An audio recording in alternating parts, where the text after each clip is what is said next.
Jangan lupa like, komen, dan subscribe channel YouTube TVRI Bengkulu dan nyalakan lonceng notifikasinya.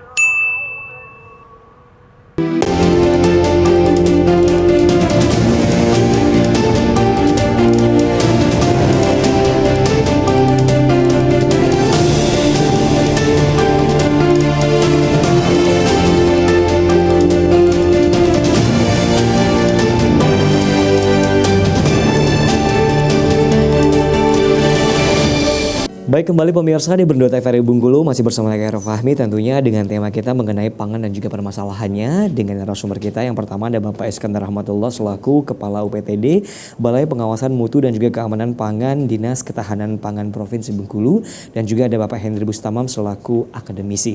Kita kembali berbincang terlebih dahulu ke Pak Iskandar Rahmatullah untuk Kepala UPTD Balai Pengawasan Mutu dan juga Keamanan Pangan nih. Nah, untuk tadi dijelaskan bahwa sama Bapak kalau Bapak pengawasan mutu dan juga kualitas dari pangan itu sendiri yang beredar di masyarakat.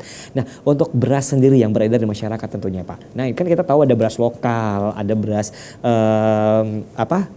kemasan dan lain sebagainya. Nah, itu apakah mutunya itu memang jelas-jelas lebih mutu dari yang kualitasnya di packagingnya luar biasa atau seperti apa? Bisa dijelaskan nggak sih Pak? Jadi begini, seperti yang saya bahwasannya untuk pangsa pasar tertentu yang memang sudah dalam arti sudah memiliki badan usaha dan sudah di packaging secara bagus, itu memang mereka memiliki perizinan, sudah memiliki perizinan. Yang salah satu persyaratannya sebelum izin itu keluar itu memang harus mendapat sertifikasi dari kami. Ada standar mutunya ya Pak? Ya, itu salah satu persyaratannya. Nah, tetapi kalau untuk yang beras-beras yang beredar seperti yang ada di pedesaan ya, yang langsung dari hilir ataupun apa, nah itu memang mereka belum melalui proses sertifikasi kami. Nah, itulah yang makanya kita ada pengawasan di pos market tadi. Suatu waktu kita melakukan pemeriksaan terhadap di pasar-pasar tradisional terhadap barang-barang yang komoditas pangan yang ada di pasar-pasar tradisional. Tapi kalau yang untuk seperti mereka yang sudah di-pack, sudah segala kayak bulog itu sudah melalui sertifikasi itu. Ya, jadi mereka sudah lulus sensor. Udah lulus sensor. Sudah lulus sertifikasi, sudah lulus berarti sudah punya kita standar keamanan pangannya sudah layak begitu. Dan kita lakukan sertifikasi itu menggunakan laboratorium yang memang sudah terstandarisasi. Kita kerjasama dengan laboratorium yang ada di. Dan berarti sudah dikatakan juga bahwa ini sudah layak untuk konsumsi. Sudah layak. Tapi kalau untuk yang di pasar seperti yang dari mesin-mesin masyarakat itu mereka belum. Nah itu seperti apa permasalahannya? Intinya seperti yang di pasar tradisional yang dijual-jual di pasar tradisional, tentunya untuk mutunya sendiri kan masyarakat belum terjamin mutu dan kualitasnya sendiri. Itu tadi seperti dijelaskan Pak Hendri tadi. Untuk memilih bahan pangan tersebut dia dari visualnya dulu ya kan. Kemudian baunya, kemudian juga dari penampakan juga. Karena di sini yang kita sertifikasi itu bukan hanya kandungan bahan kimianya, residunya, tapi juga istilahnya ikutan bahan-bahan lain yang tidak layak tercampur, seperti contoh ada pasir, ada batu, ada kaca, benda-benda asing itu juga kita lakukan pengawasan di sana. Nah, khusus untuk pasar-pasar tradisional, makanya kita ada pengawasan post market. Ya, itu bisa kita lakukan sewaktu-waktu bersama dengan pihak terkait untuk melakukan pemeriksaan apabila ya secara random gitu ya, secara random kita lakukan pemeriksaan, kita periksa. Nah, kalau memang ditemukan berarti bisa kita larang edar ataupun kita sarankan mereka untuk bagaimana memperbaiki kualitas.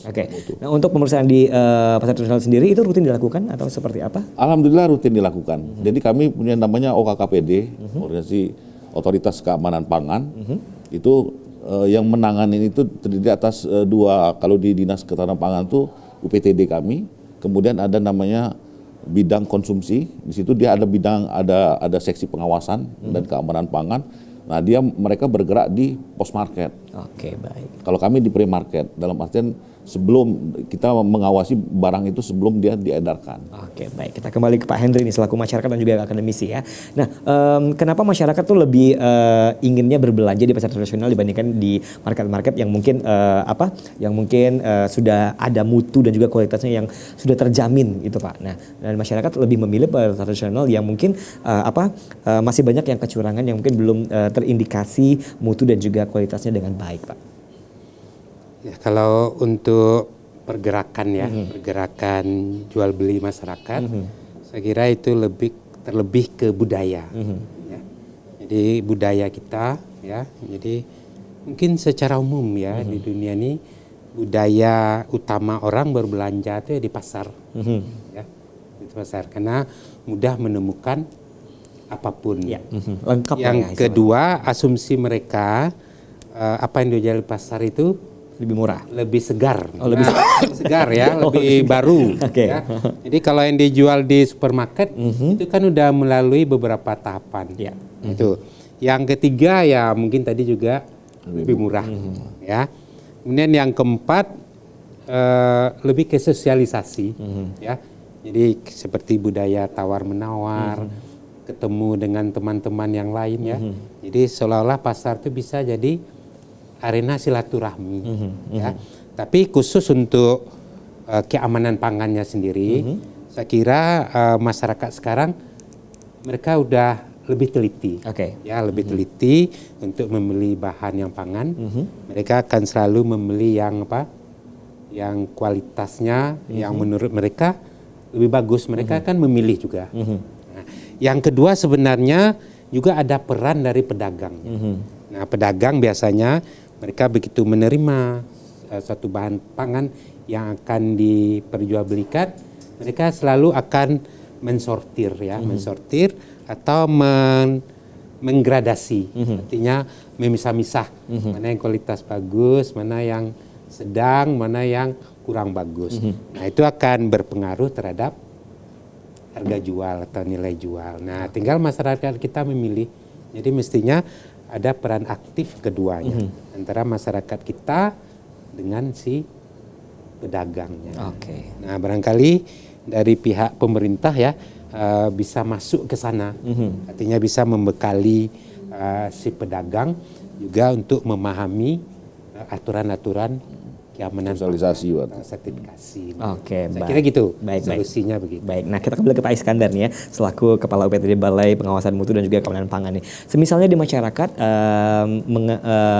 adanya penemuan mengenai di pasar tradisional mungkin berasnya dengan kualitas yang jelek dan lain sebagainya. Nah, ini masyarakat akan mengadunya kemana Pak, kalau boleh tahu?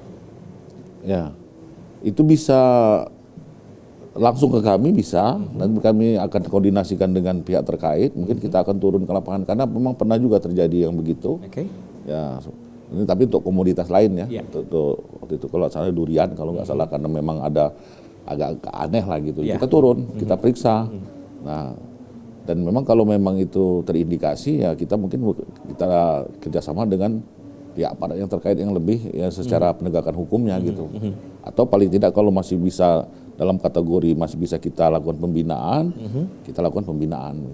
Nah, ini di media sosial lagi ramai banget Pak tentunya mengenai beras yang kemasannya packagingnya bagus, kemudian dimasak, kemudian dibulat-bulatkan itu jadi bola-bola itu seperti apa Pak?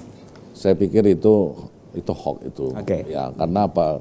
Itu beras pemerintah dan juga istilahnya sudah melalui proses dalam arti pengawasan.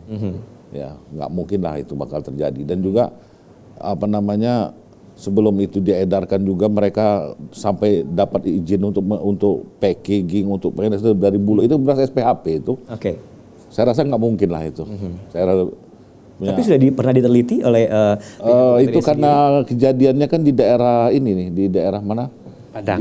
Bukan Pak, di daerah Sumatera Selatan. Nah, itu mungkin kewenangan sana dan memang sudah dinyatakan oleh pihak berwenang bahwasanya itu nggak benar gitu. Baik. Jadi hoax ya itu berita tersebut ya Pak ya. Nah kita kembali ke Pak Hendri Iskandar nih selaku akademisi nih ya. Nah, menyikapi dari masyarakat sendiri mengenai El Nino dan juga pangan yang mulai menipis ini sendiri. Nah, untuk antusiasme masyarakat untuk membeli pangan ini sendiri masih sangat ini dengan ekonomi yang saat ini, Pak? Kalau kita melihat ya, melihat dan mendengar ya cara masyarakat berbelanja sekarang, kalau akhir-akhir ini ya sedikit terjadi mereka memborong pangan ya, terutama beras. Ya, mereka bersiap-siap untuk menghadapi situasi yang kurang bagus. Oke. Ya. Jadi itulah yang sebenarnya kalau saya bilang kenapa harga beras naik.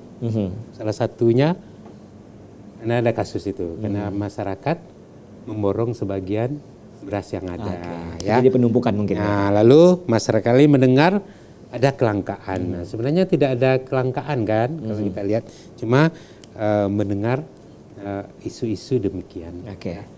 Jadi kalau saya kira masyarakat sebenarnya nggak usah panik ya, anda panik. Saya sangat yakin betul pemerintah kita sangat bagus dalam menjaga ketahanan pangannya. Oke, baik, Ya, terima kasih. meskipun ya seperti pemerintah impor selalu dapat apa? Kritikan. Dapat kritikan ya. Nah, tapi kritikan itu penting juga. Oke. Tapi mungkin pintarnya pemerintah lah memberi apa? Memberi penjelasan, keterangan kenapa kita Mengimpor harus beras ya. impor ya. Baik, terima Karena kasih, kita Bapak. tahu khusus untuk beras sendiri beberapa negara kan menahan berasnya. Iya. Seperti India, kita biasa impor kan dari India. India nggak melakukan ekspor lagi karena mereka juga menahan berasnya untuk ketahanan pangan mereka sendiri. Oke, baik. Jadi kalau itu yang disampaikan ke masyarakat, mungkin masyarakatnya mengerti. Oke, baik. Terima kasih tentunya atas kedatangannya dari Pak Hendri Bustama selaku akademisi dan juga Bapak Iskandar Rahmatullah selaku Kepala UPTD Balai Pengawasan Mutu dan juga Keamanan Pangan Dinas Ketahanan Pangan Provinsi Bengkulu di Studio TVRI Bengkulu, dan semoga pemirsa apa yang telah kita sampaikan dapat bermanfaat. Sekali lagi, kalau Bengkulu itu belum terlalu berdampak untuk permasalahan pangan yang berdampak dengan kemarau yang terjadi saat ini tentunya, tapi semoga tidak akan terjadi apa-apa untuk Provinsi Bengkulu dan kita berdoa bersama. Terima kasih sekali lagi. Assalamualaikum warahmatullahi wabarakatuh dan sampai jumpa kembali.